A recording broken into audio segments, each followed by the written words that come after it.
जय हिंद बच्चों। कक्षा 9 विषय जीव विज्ञान में आज हम लोग पढ़ेंगे कोशिका द्रव्य।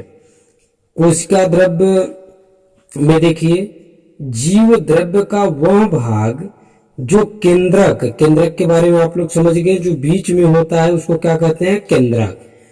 केंद्रक को चारों ओर से घेरे रहता है तथा स्वयं कोशिका कला से घिरा रहता है, कोशिका द्रव्य कहलाता है। कोशिका द्रव्य में उपापचय की क्रिया संपन्न होती है।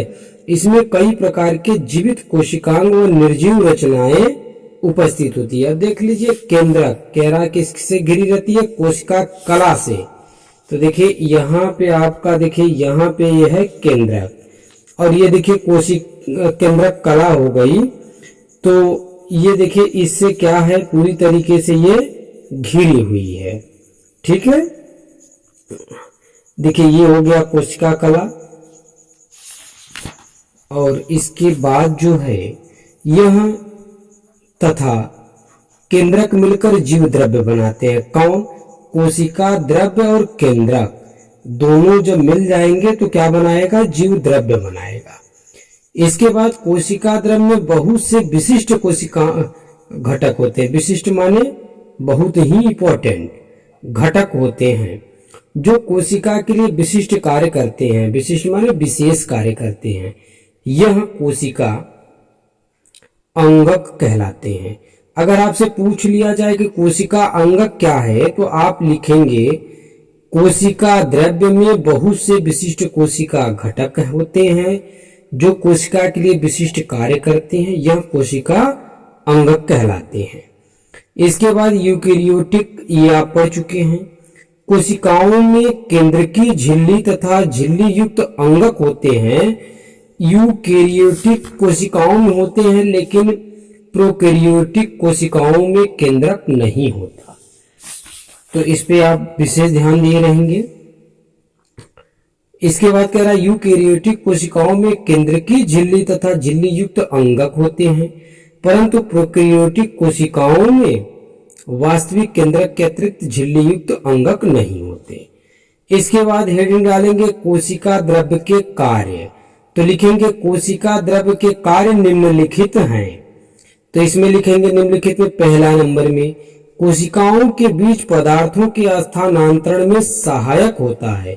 कोशिकाओं के बीच में पदार्थों का, यानी एक स्थान से दूसरे स्थान तक ले जाने में ये क्या करता है? सहायक करता है। कौन करता है? कोशिका द्रव्य।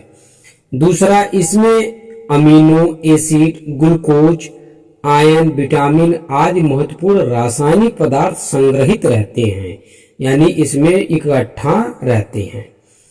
तीसरा जो कार्य है इसका, यह कुछ उपापचयी क्रियाओं के संश्लेषण के लिए स्थल प्रदान करता है। स्थल माने स्थान। तो ये आप हेडिंग समाप्त हो गई कोशिका द्रव्य, जो कि सिलेबस में है आपके। इसके बाद देखिए क्वेश्चन बना हुआ है, क्या अब आप निम्नलिखित तालिका में दिए गए रिक्त स्थानों को भर सकते हैं जिससे कि प्रोकैरियोटिक तथा यूकेरियोटिक कोशिकाओं में अंतर स्पष्ट हो सके। तो ये दोनों पढ़ चुके हैं आप कोशिकाएं। तो अंतर पूछा है, देखिए आकार प्राय किसका? प्रोकैरियोटिक कोशिका का 1 माइक्रोमीटर से 10 माइक्रोमीटर के बीच होता है, यानी 1 माइक्रोमीटर बराबर क्या होता है? 10⁻⁶ मीटर। यूकेरियोटिक कोशिका का आकार प्राय बड़ा होता है, यानी 5 माइक्रोफैरेड से 100 माइक्रोफैरेड। तो इसके अकॉर्डिंग में बहुत बड़ा होता है। देखिए इसी में भरना है केंद्रकीय क्षेत्र। केंद्रकीय क्षेत्र में आपको क्या लिखने हैं? केंद्रकीय क्षेत्र में लिखने हैं बहुत कम स्पष्ट होता है, क्योंकि इसमें केंद्रक झिल्ली नहीं होती है। ऐसे अस्पष्ट केंद्रक क्षेत्र में केवल क्रोमेटिक पदार्थ होता है और उसे केंद्रकाय कहते हैं। अब देखिए इसके बाद देखिए दूसरे में हो गया, तो ये दूसरा पूरी तरीके से भरा है। केंद्रकीय क्षेत्र में क्या होता है? सुस्पष्ट, जो चारों ओर से केंद्रकीय झिल्ली से घिरा रहता है। इसके बाद देखिए तीसरे नंबर में क्रोमोसोम 1 होता है। इसमें जो क्रोमोसोम एक से अधिक होगा, इसमें एक होगा, इसमें एक से अधिक।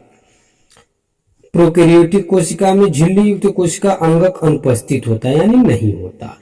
इसमें पूरा भरना है, झिल्ली युक्त कोशिका अंगक उपस्थित होता है। तो जब आप ये दोनों को अच्छे से पढ़ेंगे तो इसकी जरूरत नहीं पड़ेगी, आप आराम से इसको भर लेंगे। ठीक है, अब देखिए जो अगली हेडिंग चलेगी, कोशिका अंगक। कोशिका अंगक में दो फिगर ड्रा करने होंगे, अंतर्व्यापी जालिका और गाल्जी उपकरण। तो इस तरीके से दो ठो जो है आपको फिगर बनाने होंगे। इसके बाद एक और इम्पोर्टेंट हेडिंग आएगी, माइटोकॉन्ड्रिया। ये इम्पोर्टेंट चीजें हैं। तो आज के लिए इतना ही, धन्यवाद।